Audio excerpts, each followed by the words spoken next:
Good morning everyone. Welcome back to my channel. How you all guys doing? Hope everybody's doing great.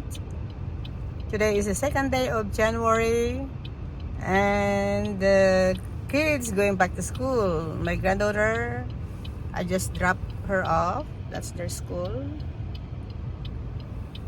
And it's cold morning, windy. See guys, it's a cold morning. I didn't see the sun up yet.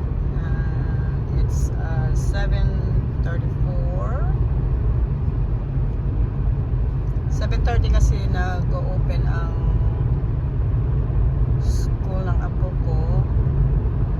Yung drop off pala sa mga estudyante. Their school start. Their class start at 8 o'clock.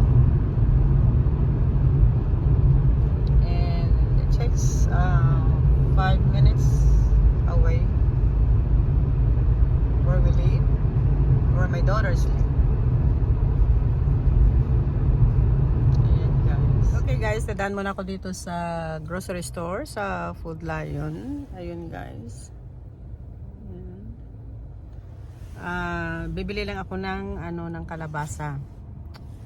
Gosh, since I came back from the Philippines, hindi pa ako guys nakakain ng munggo. Parang crave na talaga ako kumain ng munggo na may kalabasa. Kalabasa nakakain na ako. Kasi niluto ko noon sa sa gata. Sa crabs na may gata. But yung halo sa munggo, hindi pa ako nakapagluto. Kaya tara. Let's go.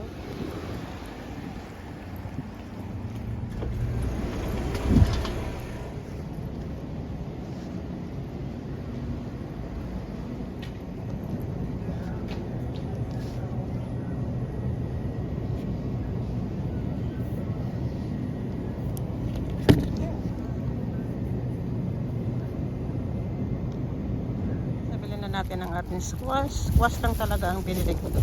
Ang lamig, ang guys, yung hangin. So anyway, pagdating ko ng bahay, ilalaga ko na yung munggo na binili ko nung a week ago sa Asian store. Then meron tayong yung dilis or dried shrimp na dala ko pa galing ng Pilipinas. Umuwi ako nung September, October, November, December. Mag 4 months na nga ako dito. Okay, so let's go home. Ha?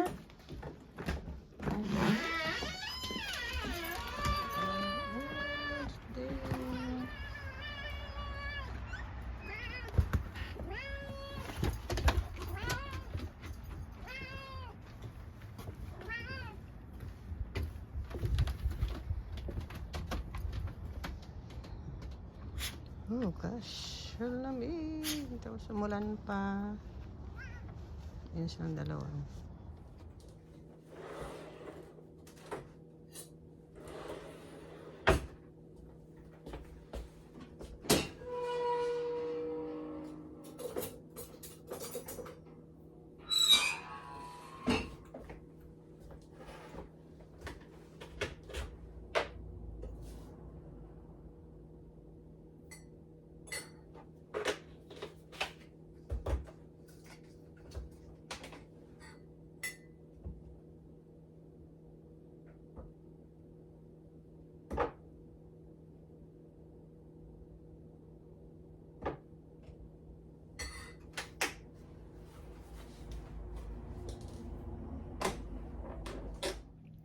Ayan guys, ilalaga na natin ang ating munggo habang maaga. Ayan, luto ng ating munggo. Hinaluan ko na guys ng kalabasa. Hindi ko nakita ang paghiwa ng kalabasa. So ayan, lagyan na natin ng dried anchovies or dilis. Ayan guys, ang gusto kong kainin ngayon. Crave talaga ako ngayon kumain ng munggo na may gurayan. Sa Ilonggo, Gorayan ang tawag namin dito sa dilis. So, ayan, tuluto na. Kakain na tayo.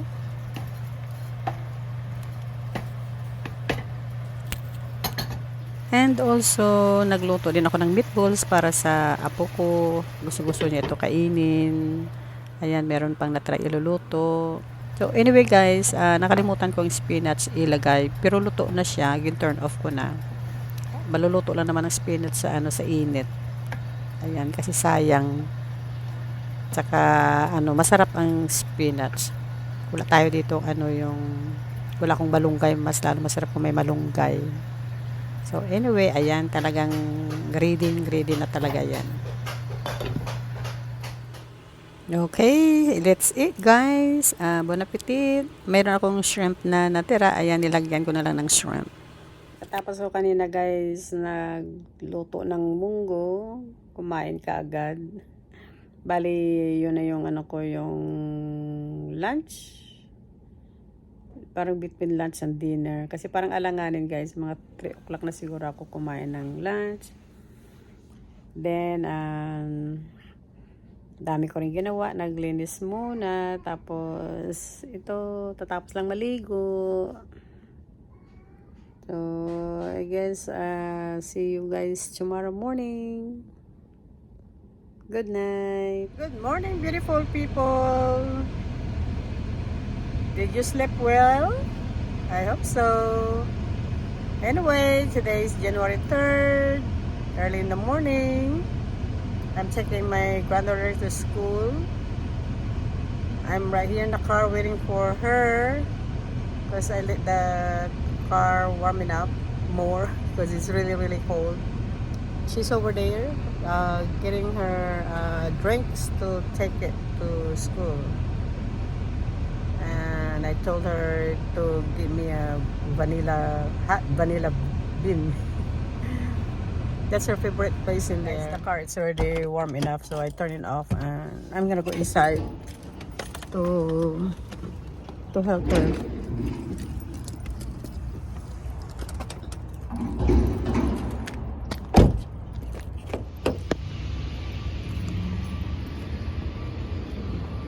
Oh. Andito na tayo sa loob. Hinihintay ng apo ko yung yung order niya. Maganda din ang place nila dito, guys. Ang pag-pronounce yata yan, Pangia. Pangia. Parang jungle style. May maraming mga green na mga tanim.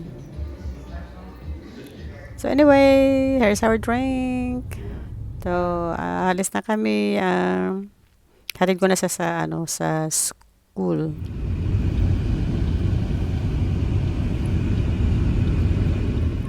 My breakfast this morning, sinangag na may dried shrimp, then nilagang itlog. I hope you enjoy watching my short video for today. Thank you for watching. Have a nice day.